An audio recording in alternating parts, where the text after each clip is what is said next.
Well, hello everyone, and welcome. Say yeah, 5 records that should get a better pressing. Would it be a MOFI at 45 RPM, maybe a UHQR, a one step?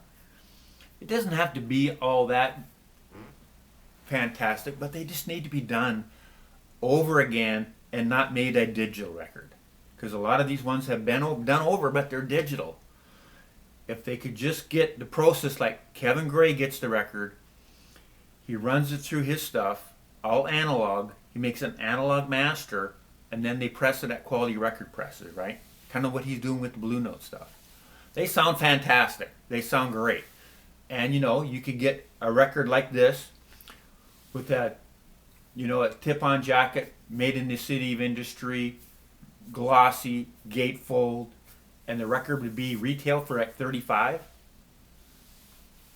Man, we need more of that kind of stuff. Or if they decide they make a two deal, they could have one at the $35 one and then one without that and a single cover for 25. Yeah, kind of like the Tone Poets is doing, kind of like Don Was is doing at Blue Note. What a fantastic job you're doing. So, this is a dream because all the bands I'm picking, they're all UK bands because all the tapes are in the UK. And, we got Abbey Road doing everything digital over there. But we do have hope. So this is the ones I want to see, right? This is my wish list. First up, they can redo all the whole David Bowie catalog as far as I'm concerned. I pulled Ziggy out. Everybody loves this record, right? But some of the other ones are hit or miss. This just seems to be everybody goes to this one and says, yeah, everybody likes this record. They need to do, let's say, the first 7 records or so from David's catalog. A must. Right? We need the better ones of that. Okay, obviously, what's the next one coming up? Yeah, come on, people. They got the OG tapes of this stuff. Let's get a really, really nice record made of this. I'm talking the same thing. No, if they do a one step or a UHQR, yeah, I'm all aboard for this. This is something that I could get into. Or, like I say, just do it on all analog. Maybe something from Speaker's Corner. They're in Europe. They must have something in the UK where they can get the OG tape and make one of those phenomenal analog records, right? They must have be somewhere they can do it. That's my second pick. Here's another one. We need these redone, right? Now we do have a little bit of hope because Chad Kasem has the plates that Bernie Grumman made to make these classic records editions. It's the same plates he had when Bernie did Jethro Tull Aqualung. He just take the same plates and they pressed them using the handmade process. So they got the high end vinyl, and they use a longer pressing time, and they called it a UHQR. He's got the way to do these. We might see that. That might be a possibility. But those record companies are so greedy. They don't like other people making records. They only want to make. As a side note here, folks, for revenue for records was higher than any other format.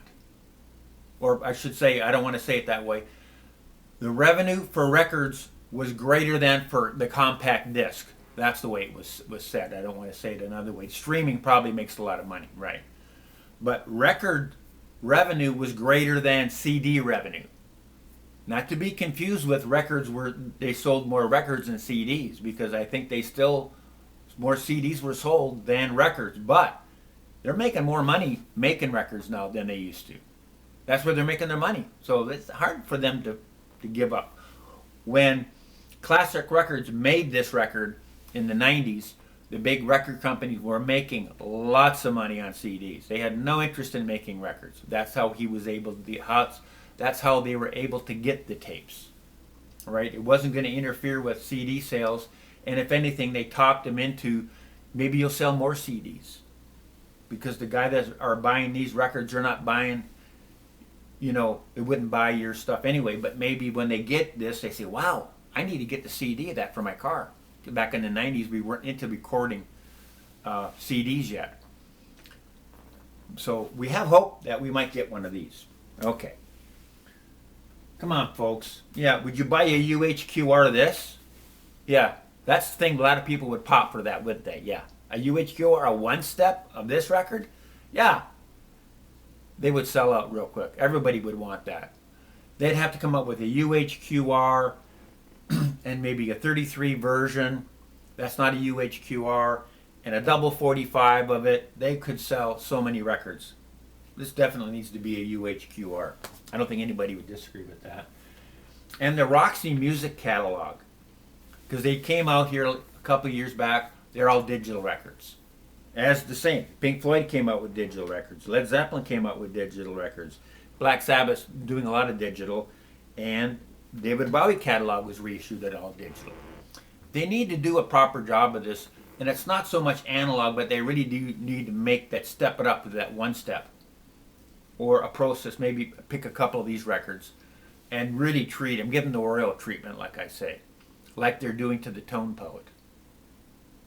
And I think everybody agrees. I mean, I didn't try to pick obscure titles that, it's not kind of mainstream records. It's just records that really deserve the treatment. Would you like to get Avalon on a nice One Step? Who wouldn't love that on a One Step? I mean, this is what they need to do, people. And if anybody's listening, record companies, people, people watch these videos. This is what you all need to do. You need to be able to, if you're not sure what Kevin Gray's doing at Coherent Audio, you need to find out. And you need to start doing that for people like us. Look at all the records that Blue Note's selling. Yeah, look at their sales, people. So, thanks for watching, and bye for now.